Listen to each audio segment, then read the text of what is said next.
and like soft, right?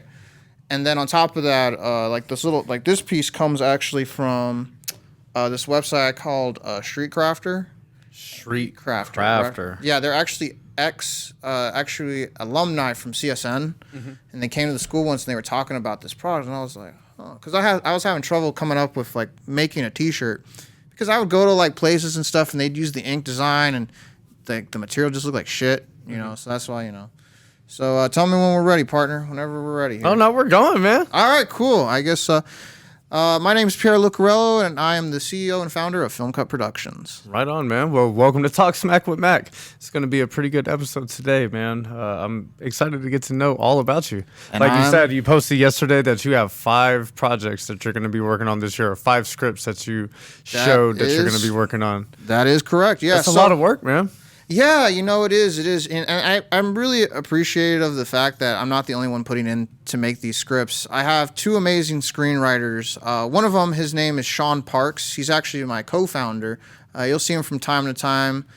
He's actually, I give a lot of credit to him. He's actually one of my writers. He wrote Loveworthy, which is one of the first scripts that we're going to be putting out, which is basically the story of this young couple that moves in together. Right, and they're kind of like, like I said, moving in together and basically trying to, live their day-to-day. And basically how it kind of ends is the girl's kind of having trouble understanding if she deserves all of this, all this attention and stuff, because she struggles with insecurity. And by the end of the film, she realizes that she doesn't need to feel insecure anymore, that she's comfortable in this relationship. And at the end, they get married. So she was insecure in the relationship with the person she was with? So she was insecure because she wanted to be a writer. And so she didn't know if she wanted to tell her other significant other if that's something that she wanted to get into. So because of that, because of the fear of failure, or basically the fear of failure or being being rejected. That's why by the end of the film they end up realizing that they're going to get married. So it's a great film. So that's one of the films that we're going to be doing. The next film we're going to be actually shooting, hopefully next week, if everything goes to plan, is called Let Go. It's the story about these 2 characters. It's about an older man and a young woman who meet on a park bench, and essentially what the film is about is the old man went through a breakup 30 years ago, the same as the young girl does. And essentially what happens is the young girl can let go of her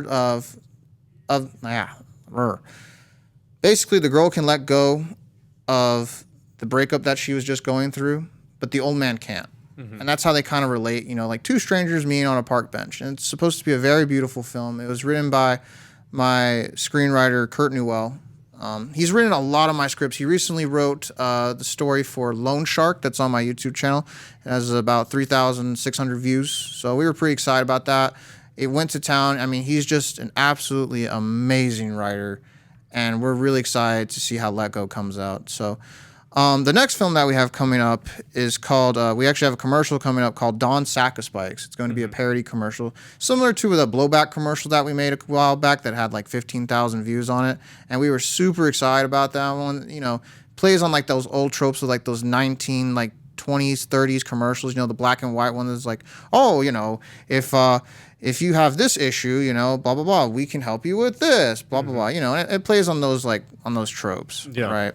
That's a good time. Exactly. It's just always fun. a good thing to make people laugh. Exactly. Make each other laugh. Exactly. And that's kind of what I'm about, man. It's like, I like making people laugh. Oh man, you're talking to the right person here. You know what I mean?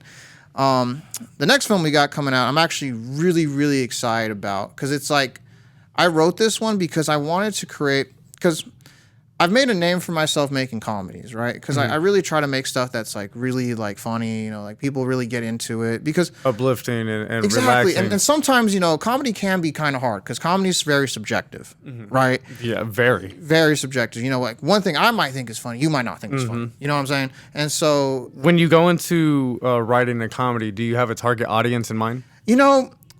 I feel like whenever it comes to comedy for me, I come up, usually comedy kind of just comes to me, right? I mean, I'll write down like notes, I got like a folder in my phone of just notes of just little stuff that happens in life where I'm like, you know what? I like that idea. That's funny as heck. You know what I mean? And so I don't really say I have a target audience. It's really if the audience likes it or not.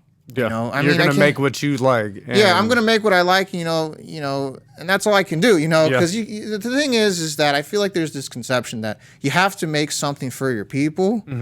But the problem with that is that sometimes that's not what they want. You know, like they just want to see what you come up with, and they'll naturally, gradually gravitate towards it. You can't make an audience really, you know, but you can have people notice your stuff, and then they're like, I want to see what this guy's about. And that's kind of how I've grown to what I am now, you know?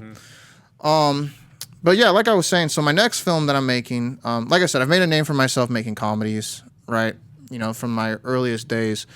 But I wanted to create something that's really beautiful and like a real tearjerker, right? Because I've always liked the idea of making something kind of like spiritual, you know, kind of like, you know, like really touches the soul type of thing. And so the film I'm referring to is called Acceptance. And essentially what this story is about is a young girl, what was her name? Her name is Megan, right? She loses her grandmother, right? Grandma Sophie. And what happens is it's her coming to terms with the loss of her grandma, right? But right before the grandmother dies, they get into an argument. Yeah, exactly. And that's something we all can relate to. Exactly. When you have somebody that you care for deeply and they pass away and you argue right before, you're going to hold on to it for the rest of your life. Exactly. That's something you can never, ever move on with. And eventually, hopefully, if you're lucky, you learn to accept it. Exactly. Oh, man, that's deep, man. Yeah, it is. That's deep. That's a fucked up one. Yeah, you know, but the thing is because, you know, I've gone through the trial and error. You know, I've made the schlock. You know, I've made a lot of schlock in my life, you know. Schlock. I'm liking that one. Yeah, schlock, you know. Because, you know, I've fine-tuned and I feel like I'm at the point now that where, like, I can make this movie and it makes it feel like a movie. You know, like this looks right, you know. And so essentially, like I said before, so, you know, they have an argument and the grandmother has a heart attack, right?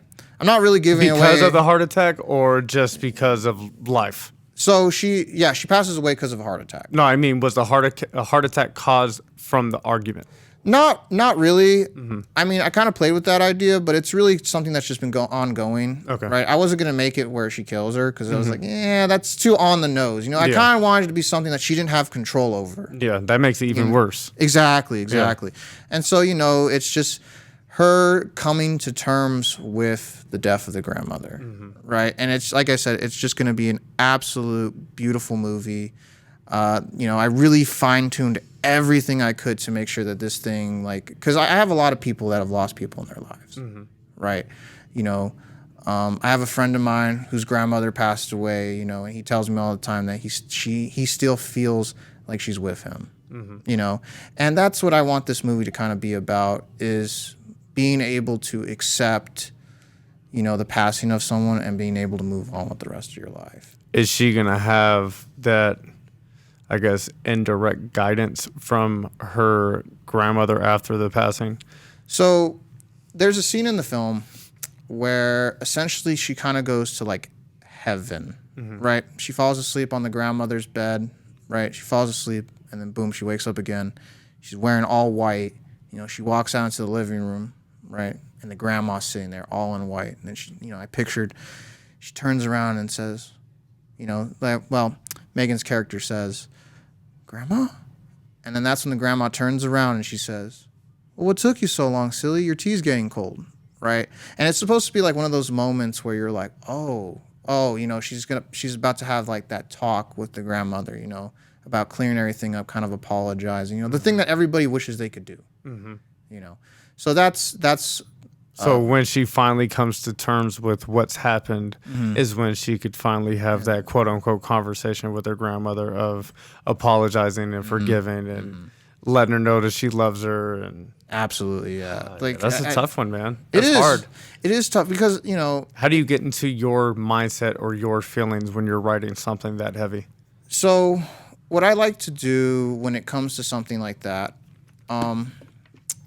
is I haven't experienced a whole lot of loss in my life, you know, thank God. But I've heard stories from like my friends, you know, about what it's like to lose like a mother, a grandmother, you know, a loved one, you know, a husband, a wife, etc.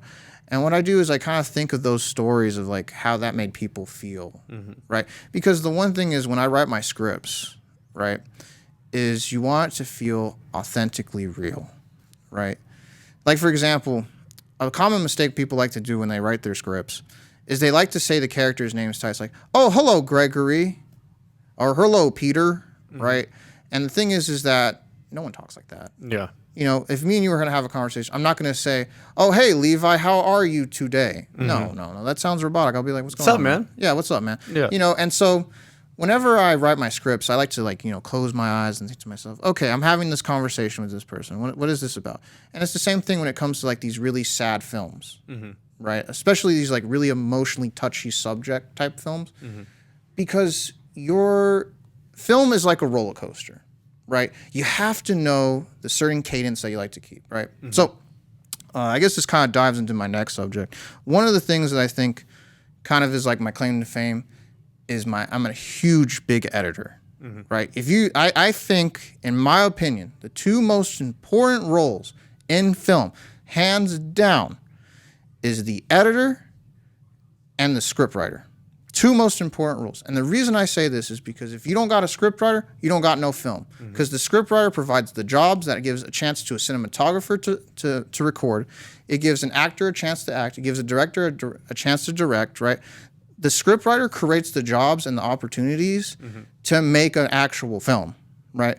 But the editor makes your film. It doesn't matter how great I've had to edit terrible performances before where people have given me their films, you know, with an actor who was kind of, you know, subpar, you know. Or how is that? How how is that when you're down there and you're going back and forth, going over the in particular scene 100 times, and it's just like, fuck.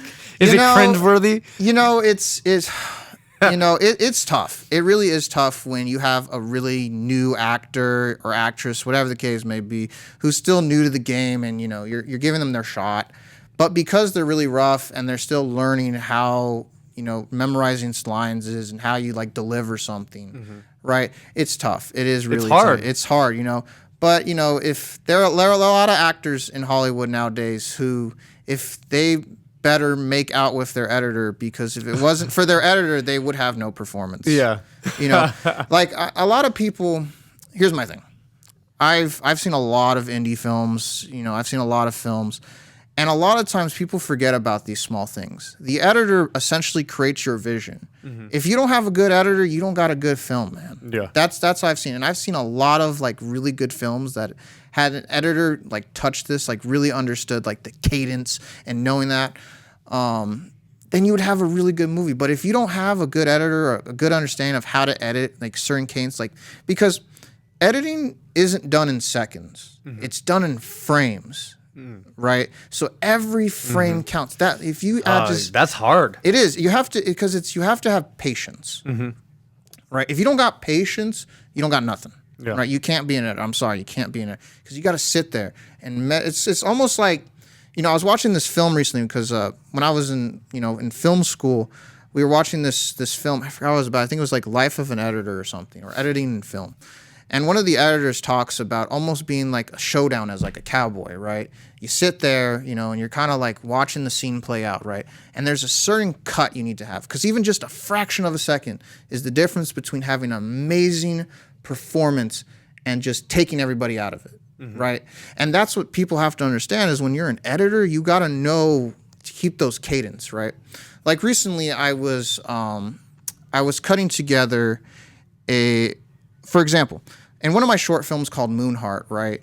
It's a short film that I did with one of these actresses, and basically it's like a love story between like a forbidden romance or whatever, and it's just 2 shots, right? Because a lot of times people forget you don't need a lot of shots to convey a story. You just have to have a good story, right? It's not all about looks, because if all you pay attention is looks, trust me, you will get a lot of schlock. I mean, you know. There we go. That's the word of the day. That is the word of the day, schlock. You know. Because a lot of people think, oh, it has to look beautiful, it has to look like a movie. I'm like, well, that's great, you know, and I see a lot of that. But then once you really pull back, you know, the veil, you know, there's no substance there. It's just empty. And I've seen, you know, from the, you know, beginning filmmaker all the way up to the top of Hollywood, where, you know, it's just a really pretty film, but that's it. It's just a very pretty film, and there's just nothing there. And my whole thing is that I really try my best to make sure that there's a story. Yeah. Right? Because you can only, you know, it's like I'm not going to put, you know, an actor or whatever, make sure that they look really good, make sure they're dressed really nice, but then they don't got no story to tell, you know? And that's my whole thing, is that I want to make sure that there's something to tell, because if you don't got no story, it's noticed. Yeah, it's hard for everybody. It's hard on the actors, it's hard on the director, it's hard on everybody. And the thing about it is just, you know, just like yesterday on my podcast, it's probably going to be gone by the time this podcast drops, but on my Instagram story, one of the things I try really, really hard to do is be organized, right? Like that's the number one thing about film, is you got to be organized. If you're not organized, you're going to look like a huge... How long did you get your process down of being organized? So, you know, it's really through trial and error. Yeah. You know, you start to notice things, you start to realize things. Like one of the things I definitely try to do, I think that every filmmaker needs to get down, I don't care what department you're in, is you got to have a shot list, right? Because essentially your shot list is like your map, right? You can take detours and stuff, right? But essentially those shots that you write down, you plan out those shots, right? Every director must know or have an understanding of a shot list. If they don't have a shot list, I think if you go onto a set and the director doesn't have a shot list, just leave. And the reason I say this is because you're going to end up with the problem of, because they don't know, you don't know what they want, right? Because if a director comes up to you, you know, let's say you're shooting out at like 4 a.m., a night shot, right? And it has to take place in the night, you know, maybe a character sneaking around in, you know, the desert or something, right? And you're the cinematographer, and you're like, hey man, so what's the next shot? And he's like, well, I was thinking. If he says, I am thinking, just leave. Just leave. Because right now what's going to happen is that you're going to end up sitting there for hours. For hours. Because you're going to try to understand what he's saying in your head. For me, the number one thing I always try to do is have a shot list. Sometimes I overshoot my shot list. Right? Like, for example, on my recent film that I did called Lone Shark, so we were shooting there. We went from like 1 p.m. all the way till about, I want to say 11, right? About from 1 to 11.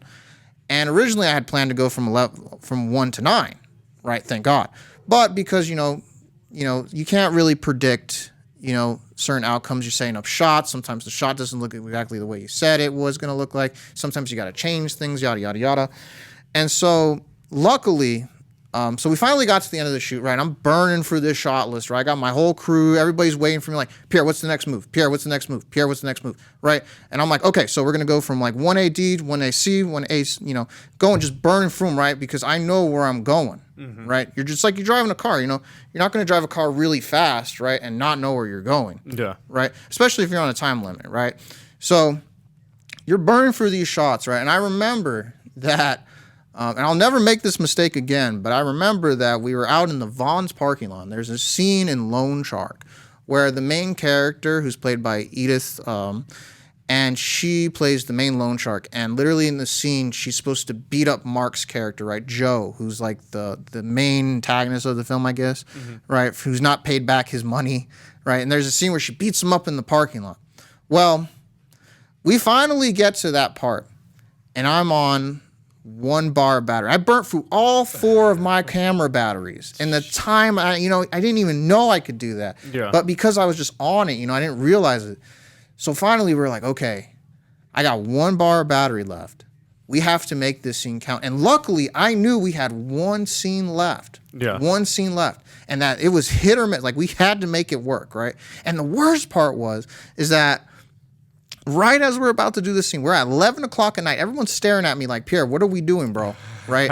I'm like, right when we're about to film, I'm about to yell action. Like I got, I'm saying roll sound, camera rolling, sound rolling, everybody's about where I'm about to yell action. I got I got my second AD coming out. He's about to hit the slate. Boom! All of a sudden, a street sweeper comes out and starts cleaning the whole parking. Oh, no. So I quickly freaking rip off, like turn off my camera, right? And I wait, and everybody's looking at me. I'm like, okay, we're going to wait a second, okay? I know it's 11 o'clock at night. We're going to just wait a whole second, right? So literally, I'm watching this dude and like going like, right? Because mind you, it's not his fault. He's just doing his job, right? But it's just so inconvenient. Yeah, it's just, right at the like, critical moment, when this is supposed to be the climax of the movie, man, And so, and you guys want to go the fuck home, too. And everybody wants to go the fuck home, because... So finally, the street sweeper leaves, and I'm looking at everybody. I'm like, okay, he's around that corner. We have about maybe like a whole 3 minutes before he gets here. So I'm literally like telling everybody, I'm like, all right, I'm like, quiet on set, camera ready, sound rolling, camera rolling, right? I'm like, Slate comes in, he's like, all right, scene 1A, take 2, marker, claps that Slate, and so then either someone's just like, I'm like, action, right? And she's just giving her dialogue, right? She's beating him with the nightstick gun, right? And I'm watching that little thing just blinking red, right? And I'm like, bro, at any moment, man, this is gonna be it, right? So that thing's blinking red. All of a sudden, I see the street sweeper come around the corner, bro. And she just like almost like 2/3 away for her performance, right? And I can see it. I'm looking at my sound, because I got my, I had my guy Dan, I had my friend David, and then I also had my sound engineer girl, Caitlin, and she's like this, right? She's trying to push in the mic just a little bit more so we can catch it, right? And then finally, Edith does the final performance. She looks back at him. She's like, "Don't forget about me, Joe." Right as she says that line, my camera dies. Right? That's the fucking exclamation point, bro. Last line, we get it, and it was just absolutely amazing. And luckily, your camera picks up when it dies. Exactly. Yeah. When it dies, man, it goes. Right? Yeah. And that's it. It cuts it right there. And I was like, all right, guys, cut. We just wrapped. Right? And we got it, And what's great about that film is actually Lone Shark did get into the 49-hour film festival. So that was really great. And it was awesome because that film kind of set the standards for what I put out now. Nice. Right? It was kind of like the new chapter for film. That was you leveling up. Exactly. Because before I was, making smaller stuff. It wasn't really concrete. It wasn't like planned out. But Lone Shark was really that film that really set the precedence of what I'm trying to accomplish now. And it was just absolutely amazing. I love those moments. I love going through those moments in life when you're grinding for something that you love and you just feel it. You do something or you learn something or you accomplish something where you're like, I leveled up today. Exactly. I feel that much better today. There is no better feeling for me than when I go up and, I put everything together. I build my I build the thumbnail. I put the poster together. I always hated the fact that Instagram cuts posters in half. So I have literally a template specifically meant for the size of Instagram when I make Instagram posts. I hate the way they look, but I do it anyway because I got to put the poster out. But once I've put the theatrical poster, the Instagram poster and my thumbnail together, and I put it all together and I got that thing packaged ready to go and I'm putting it on YouTube, right? I look at that little marker and I'm like, that is just another example of us moving up. Yes. Right? It's progress. Yes. Right? It takes a lot of fucking work. Yes. To put that all together. Oh, absolutely. And the other thing, too, is because I try really, really hard that, this is something that I think a lot of young filmmakers need to understand, for sure, is you got to respect people and you got to respect their time. Yeah. Right? Because a lot of times actors, actresses, cinematographers, whoever the case may be, when they come out to help you, they're not coming out because they know they're not going to get paid. Sometimes they don't know that. They know they're not going to get paid. So they're coming out with the opportunity or the chance that this can do something or that they're going to make something that they can really show people, right? And so when I write my scripts or my stories, I don't write them in a way to... Ooh, hold on a second there. Success is dry, But whenever I write my stories or my scripts or my videos, I always like to think to myself, is this something that I would show my mom? Yeah. Right? Because a lot of people don't think about that, right? I think to myself, is this something I would be comfortable enough to show my mom? And the reason I say that, and it sounds funny to say that, is because at the end of the day, those same people that are going to come help you, whether they're actors or actresses, right? If they're brand new to the scene, right? And they're just trying to break in, and you put them in some goofy role, right? Where they have, like, there's a reason I don't like prostitute roles or like stripper roles or anything like that, or like sex worker roles, because a lot of times Typecasted. Yeah, it typecasts people, and then on top of that, it's not something they can show their family. Yeah. Right? And if I don't show your kids, this mommy's shaking that ass tonight, baby. Exactly. And I'm like, I don't like that. And that's just, if I don't feel comfortable doing that and showing my folks, I know they're not going to feel comfortable with that either, because they might have to show their husband or their wife. Like I don't want to. I want my projects to be something that like everybody can enjoy. I couldn't imagine being in a movie theater with my wife and she's starring in a movie and she's just flashing her titties all over the place. I'm just like, I'd be like, I'm looking around and I'm like, God damn it, those are my titties. Exactly, and I just, I'm not a person who likes to take advantage. Yeah. Right? Because at the end of the day, everybody's just trying to make it. Mm-hmm. And for me, I try to respect that as much as I can. Yeah. Because respect a hustle. Exactly. And so that's why for me, whenever I write my stories or something, I want them to be something meaningful, because, we live in Las Vegas, and I've seen what Vegas film can be. And sometimes it's not the greatest, right? Because there's people who claim to be like me or, other filmmakers in my film school, right? Who claim to be filmmakers, and they sucker people in, and then you see what they turn out, and it's just schlock. Just pure schlock, right? And it's terrible because it dilutes people like me or other that really put the hard work in making this thing hack and just give us a bad name. Yeah. Right? Because I work, there is so much sacrifice that goes into filmmaking that people don't understand. It's not something you can, some people take it up as a hobby or whatever, but for me, filmmaking is my life. I don't have anything else. Filmmaking is what makes me, right? And so that's why, I try to respect everybody that I bring on board, right? And I'm very grateful for some of the people that I have in my life to help me out, right? Because, so I guess to kind of bring into my story, so when I was first starting out, right, I was struggling trying to figure out like how I wanted to start Film Cut, right? Because I didn't have a camera at the time, right?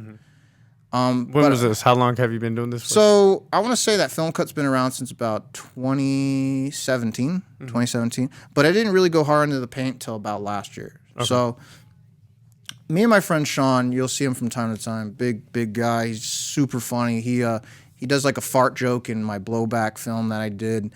And so I have this best friend, his name's Nelson.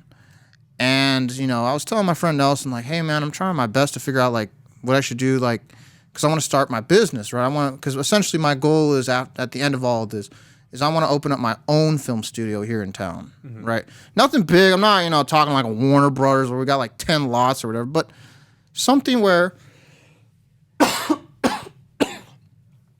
should have brought that water up here. Yeah, we'll figure it out. Yeah, but I wanted to create something basically to where I can finally open up a studio. Nothing big, but like a safe space for people that are just like me. Filmmakers, artists alike, right? Where they can gather together, right? And have like a safe place. For example, I saw an example of this with at the 48-Hour Film Festival with Abby Ray Studios. So Abby, she's actually one of the acting schools out here. She's on Washington. I'll be doing a movie with her in March. Yeah. And so she's absolutely amazing woman. Absolutely amazing woman. And so she works too. She's a worker. She is a workhorse. And I absolutely respect that. And I remember just when she offered up her studio for the 48-hour and just seeing just the huge amount of film community here in town and just seeing how everybody felt safe there. I was like, that is the exact thing that I want for this, right? I want Film Cut to feel like a safe haven for filmmakers, like actors, actresses, everybody under the sun can come to my place and feel welcome, right? Because it's hard. It is hard. It's hard to have that, especially in Las Vegas. Because there's just so many people that are just out for themselves. Like, me. It takes a team. It takes a village. It really is. You know, if you have a vision and your vision is to write a story about acceptance, perfect example. Mm-hmm. There's no role in that for me. That's about a girl and her grandma, right? Mm-hmm. Mm-hmm. But that doesn't mean I can't share and tell my friends, oh, I know the perfect girl. I think she would absolutely crush this. Mm-hmm. She lost her grandma and they argued before Yep. she died. She could relate so much and bring so much to the character. Exactly. Why would I not tell you or tell that person? Why are we not helping each other out? Exactly. And so that's why for me is I try really, really hard to like try to be connected as much as I can, you know, like really see what everybody's doing, understand what everybody's doing, and just kind of see where everybody's at, you know, in the film community. But yeah, I guess kind of coming back to acceptance. Yeah, that is one of those films that I'm really excited to make happen, and I really want it to just hit people emotionally, you know, and just see where it goes from there. You know, because I put a lot of effort and work into that because I want it to be a really beautiful film. I guess to summarize, like, I guess the type of films I want to make films that are beautiful. Yeah. Not that beautifully. Drives emotion. That drives, like, that you feel something from this, right? If you can make something that messes with people's emotions, I think that's the best way to say it, because it's like an emotional roller coaster if you want it to be that. You have your happy moments, you have your excited moments, you have your sad moments, you have your moments of vulnerability, you have your moments of triumph, you have your moments of courage. If you could instill that into the audience or the viewer, oh man, you're doing some good shit. Exactly. You know, I remember, so I had made this music video a while back. It was called The Fifth Stage, and essentially it was about suicide, right? And there's no dialogue in the movie. It's just emotions and stuff. And what's funny about that film is, so when we first recorded it, originally, we didn't have like a plan, right? I didn't have a shot list. Remember that? So now luckily, there was just like three of us, right? It was three of us. I had like my two actors that were some homies of mine. They were some homegirls of mine. They were really cool. And so I was like, okay, so we were all at her house, right? And we were like, okay, so Pierre, like, what are we going to do? And I'm like, you know what? Let's do this. We're just going to film a bunch of crazy shots, right? And we'll go from there. So, you know, we did like a shot where, like, you know, one of them's doing the other one's hair, right? And then all of a sudden, you know, like match cuts, right? So what we did is I was like, all right, everybody get out of the shot, turn off the lights, you know? And I was like, Desi, look sad now. And she's like, okay. She just looks like this. So that when I went into the edit, this is where the editor becomes important, because had this been anybody else, this would have been schlock, right? But because I knew exactly what I was filming, and I knew exactly what I was going to do, because I like to film for the edit. Yeah. Filming for the edit. That's because you have that ability to. Exactly. Now, if the director or the people on set that were filming have nothing to do with the editor, it's hard to translate that. Oh my goodness, yes. And that's another reason why the shot list is so important, right? A copy Put everybody on the same page. Put everybody on the same page, because, you know, there's a chain of command, right? You have to go through that chain of command so that everybody knows is on the same page, because if just one person is out of sync, the vision is going to be off. The vision is out of sync, you know. But yeah, I'm very excited about acceptance. So I think I talked a little bit too much about this one movie because I'm just so excited about it. Yeah, because that's your baby. Yeah, you know, it's kind of like it's kind of like that one movie where, you know, everybody's like, oh, you know, Pierre, he makes like the funny stuff, man. You know, he made the blowback with the fake Viagra. That was pretty funny, man. You know, and then, you know, but this one, I want it to feel like a really out of world, like just really feel the experience from that. Like you can feel this character's pain. Do you feel vulnerable putting this one out? Oh no, absolutely not. No, if anything, taking like a leap because you're switching genres up. I think what it really boils down to is I'm not a one-trick pony. You know, like you gotta let these motherfuckers know what you're all about. I am not a one-trick pony, man. Because there's some people who are like, you know, they make comedies and that's what they're really good at, and some people make horror films and that's really what they're good at, and some people make serious movies and that's what they're really good at. But if for you me, could jump around, that's when But it I gets... like to think to myself is that I can jump around. I can do any genre of film and make it happen. Speaking of genres, Look at James Cameron. yeah, you got good example. That dude could whatever the fuck he wants to do. It's gonna be great. Exactly. I mean, so I guess speaking of genres, so one of my favorite genres to edit, and everyone's gonna freaking roll their eyes at me, because I'm a sucker for this. But one of my favorite genres to edit is romance, romance and drama. And you're probably thinking, Why? So it's like an editor's best friend for me, because for me, ironically enough, the hardest thing to ever edit is comedy. Comedy is really hard because you got to have pacing, right? With comedy, right? You got to really hit the notes hard. There's a lot of inner cuts, right? You really have to and you got to make sure it's funny, right? Because there's nothing worse, and this is how I like to In test. a comedy that's not funny. That's not funny. There's nothing worse than, because I like to do this a lot whenever I show people my work, right? Let me see if I can. If I got, let's say, a friend who's like, I'm like, hey, Franyo, listen, check out my video real quick. And he's like, what do you think? And I'm like, he's like, okay. So I bust it out, and he's watching it, and then he starts, doing stuff like this, or like, they start getting kind of antsy, right? The moment that means that you're losing them, right? And a lot of people don't. You're losing them because your film isn't grabbing them, right? And that's what you have to understand. You got to be able to grab people, because if you now, how could that test be valid? Because people's opinions on different types of movies are going to be different. Oh, absolutely. So would you take like, oh man, I know this person and I know this is their type of movie. Let me see. Okay, I got you. So you would obviously pick people that would probably enjoy that movie. So if those very same people who enjoy that type of content are fidgeting and stuff, I see it a lot. If you'll lose them the moment they do this. So you're looking up at the screen, they're just like, and they start doing this little number. So what do you do then? You can't. You don't do anything. Because you already filmed, you already did everything. What happens is that's you're what like, fuck. We call those taking L's in grace, right? And let me tell you what, you can't get mad at them, because at the end of the day, it's on the filmmaker, right?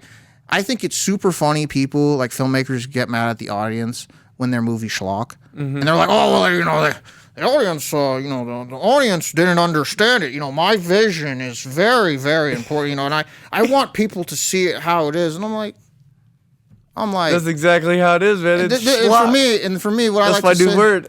This is what I like to tell those, and I've met this filmmaker before, and I would look at them and I say to myself, number one, fuck you. I think this is the first time I've cussed in this entire interview, and I'm going to use my free F word, but yeah, fuck you is the first thing I say, because it becomes about you, not the audience. What are you making this movie for, right? The very first thing I always tell every new filmmaker, who is this for? Is it for you? Or is it for people that actually want to see this? Because if it's for you, that's great. Go lock yourself in a room or something, right? All by yourself with your little phone, and just watch this movie that you made, and that's great because it's about you, and that's all you care about, and that's great. I've met people like that, and you can keep your little movie on a little hard drive hidden everywhere, and all those people that helped you out to make your movie, right, and make your vision aren't going to get anything out of it, because that's what happens, right?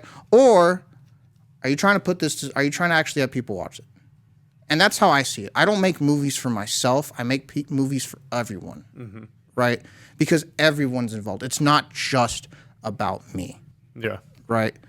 I make movies that people want to see, right? And I try to make movies that people want to see. I guess that's how I should say it, right? But, damn, I feel like I lost my train of thought there. But yeah. Don't make schlock. Don't make schlock and then pretend that it's not schlock. Yeah, don't blame the audience. Don't blame the audience when your movie is a bust, because let me tell you what, it's not you, it's not them, bro, it's you. Yeah. And I've had to talk a lot of people from it, and I'm like, man, bro, look, your movie's ass, man, and the jury has said it through and through. Your movie's trash, man, and that's how it comes down to. But it's just, I guess, going back to my whole thing about my favorite genre, but the reason I like editing romance and drama is because the pacing, right? You can make scenes longer, more drawn out, right?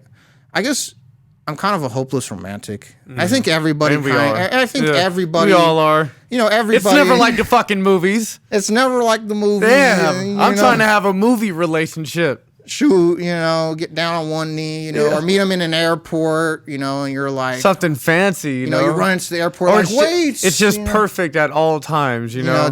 Yeah, exactly.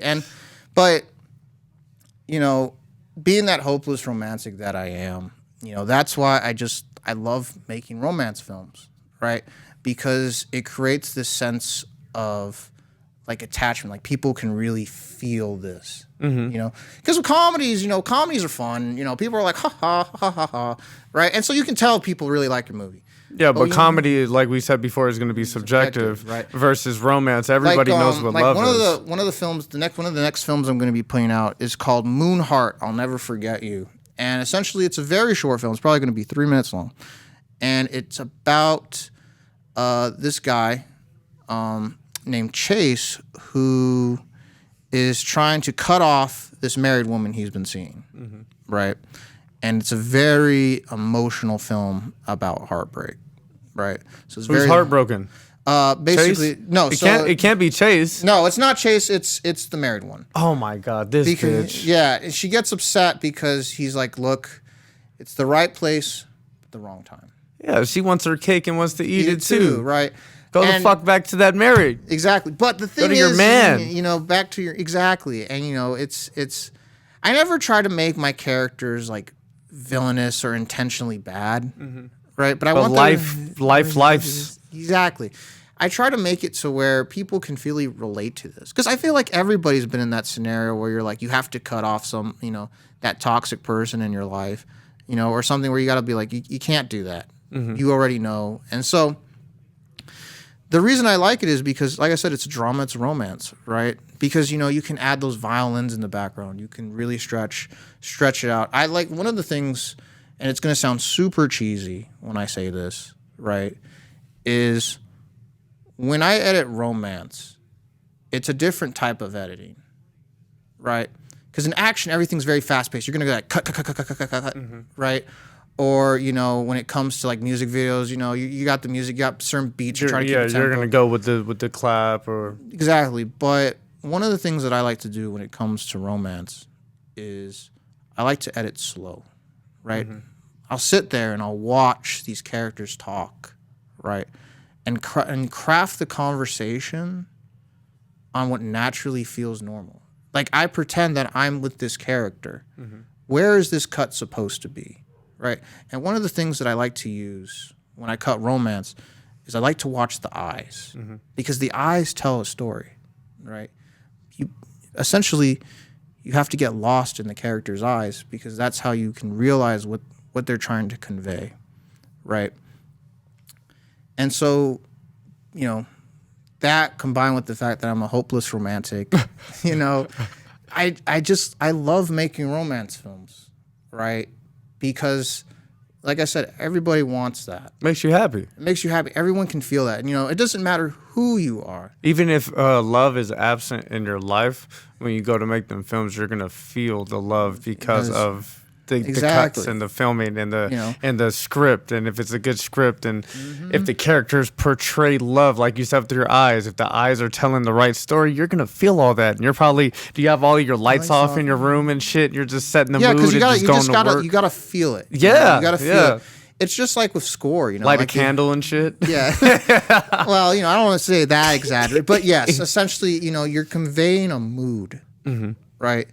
Because I'm not going to have fast cuts between a character, like maybe two characters finally telling each other that they love each other, right? It's going to be different. It's going to be very drawn, very quiet, I think that another reason I like to use romance a lot too is because there's a lot of scores. One of my favorite scores to listen to whenever I film romance, right? Because it helps, right? The score works with everything. I can't use it in any of my films anymore because it's not royalty free. But it's from the soundtrack of Harry Potter and the Deathly Hallows Part 1. And it's one of my favorite romance scenes in that movie is the scene when Hermione is upset that Ron leaves, right? And he finally comes back and he's talking about the light. He saw this light, flickering in his lighter, and that he could hear Hermione's voice, right? And then he gives this like a beautiful speech to Emma Watson's character, right? And there's just that music in the background, right? And everybody, I remember watching that when I was younger, right? And I remember when that scene came out, like everyone was like, damn, like that kind of hit hard. Like everyone's like, oh, like I want people, like when I create romance, I want people to be like, oh, whoa, because they're like, oh wow, that really hit, Yeah. Like that motion that everybody makes when something really hits you. Strikes that chord. You're just like, oh shit. Okay, Yeah. did not see that coming. Okay, all right. So I love to listen to the score. It's called Ron's Speech, and I always use that as kind of like my template for my romances. Mm-hmm. Right. As far as the pacing, and the music, the feel about it. Because when sometimes what I'll do is I'll close my eyes and I'll listen to what the characters are saying and have that score playing in the background, and I can picture it, and then it's almost kind of like you're editing with your eyes closed. Oh, I got you. So that's how you make your cuts. Exactly. How you picture it in your mind is how it should flow. A good editor should be able to tell a story without having to use visuals, rely heavily on visuals. Because if you can close your eyes and feel what these characters are saying without even looking at them, you can paint the story yourself. You can paint the story yourself. Yeah. If you close your eyes and there's just a fraction of a second cut that shouldn't be there, it messes the entire. It's almost like you're in a trance. I like to think that when you go to a movie, it's like a type of escapism. Everybody goes to a movie because you don't want to face life. You want to see a story. You want to escape somewhere. That's why we have Avengers and Harry Potter and Marvel movies, right? Because we want a sense of escapism. We want to feel like we can escape and do all kinds of stuff that makes us feel like we're in a different world. Oh, I appreciate you so much. Success is dry, but the float doesn't need to. Cheers. Yes. Jesus. Yeah, that was good. High quality H2O. High quality. But yeah, like I said, romance is definitely one of my favorites, and I would love to one day win a Golden Globe for making a film in the genre of romance. Yeah. Because I feel like I can do it. I'm that kind of sap. Yeah.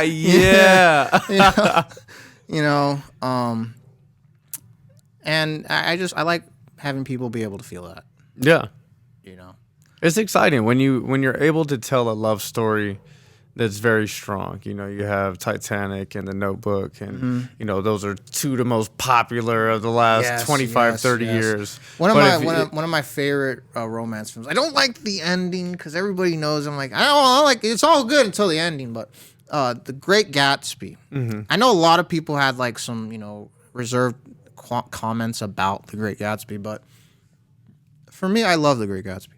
I mean, and I know everyone's going to be like, of course it is. But one of my favorite scenes in The Great Gatsby, 2013, right, is the scene when Leonardo DiCaprio's character goes into Nick Calloway's house, right, and Daisy, right, his cousin, is standing there right where the porch is, right, and you see the shadow of the green light. And, he comes in at first, he's all nervous and stuff. He's like, I don't know, old sport, just... Maybe she's like, Daisy wants to see you, right? And he's like, I don't know, he's like, because at first he's like this suave guy, he's got all this money, he's like this, Gatsby's character is all suave and stuff. But then there's like this moment of weakness in his character where he's like, oh no, I have to go actually talk to her now. Oh crap, and everybody can feel that, it's when you're antsy and you're like you like a girl or something, everyone's had that person that they like, and you have to build the confidence to say something, right? Yeah, those butterflies going. Kind of feel weak or light in the feet. Like, I gotta do it. Shit, But I love that scene because it conveyed it so well, and I just loved how the shot comes in. You see it from Gatsby's point of view. He walks in, and she's like staring out.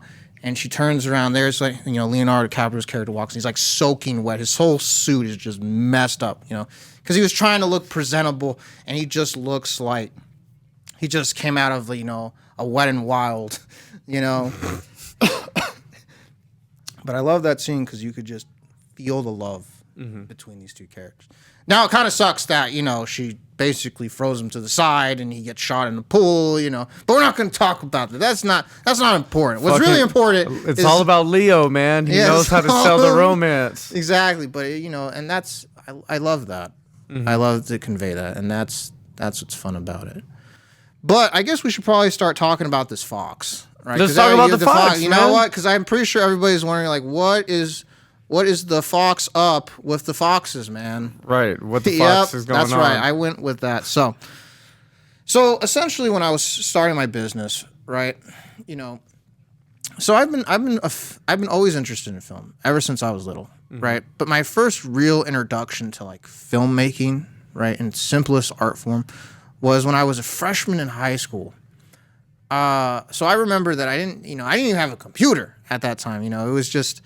No, you know what? Actually, I'd like to say, no, yeah, it was a freshman in high school.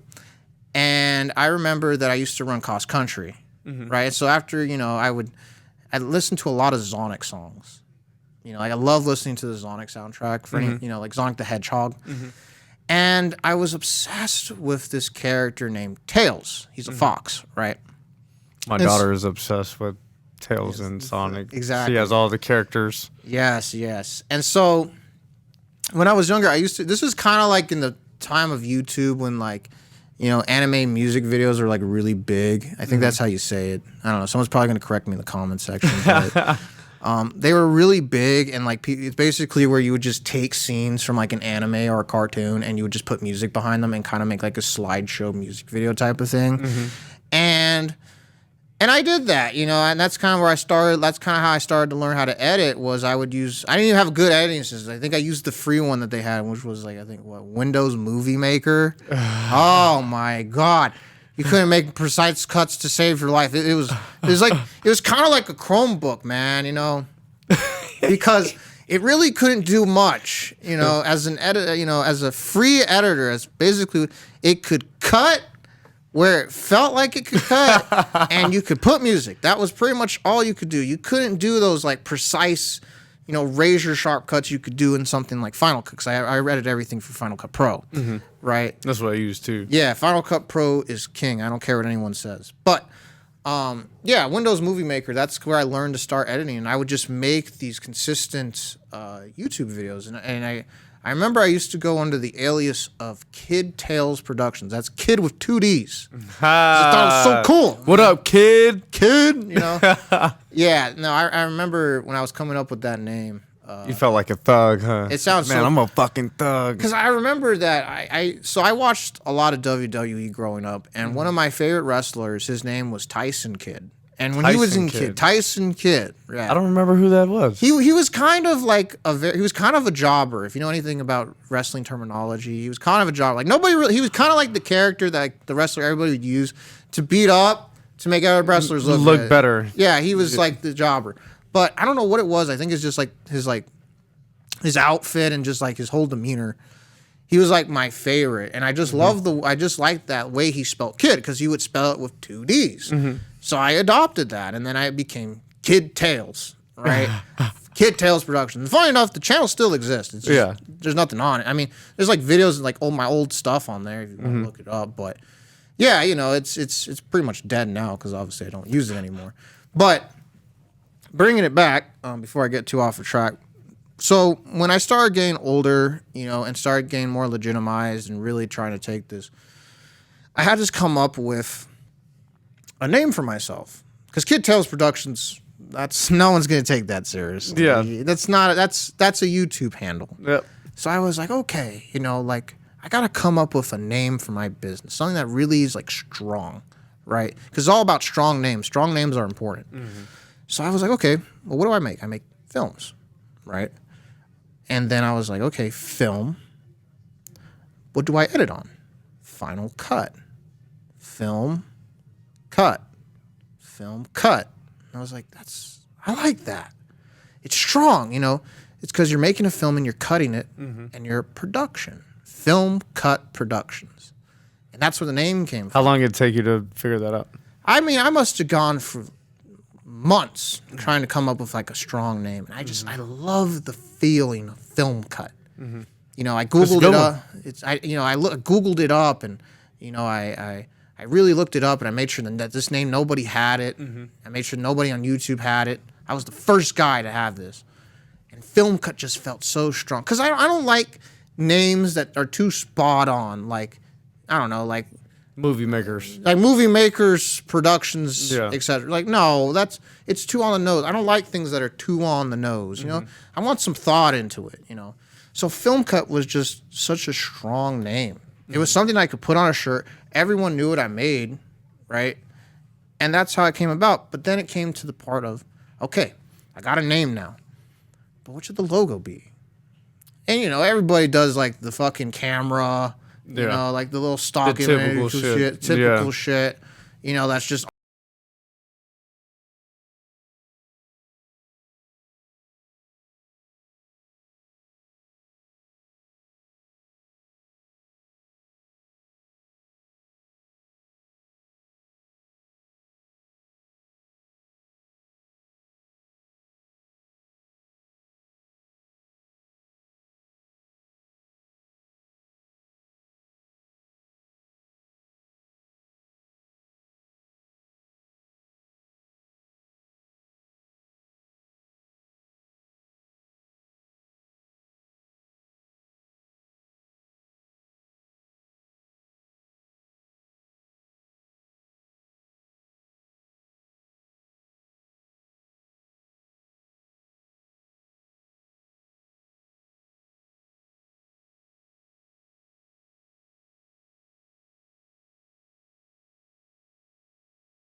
Are you ready? Let's talk smack.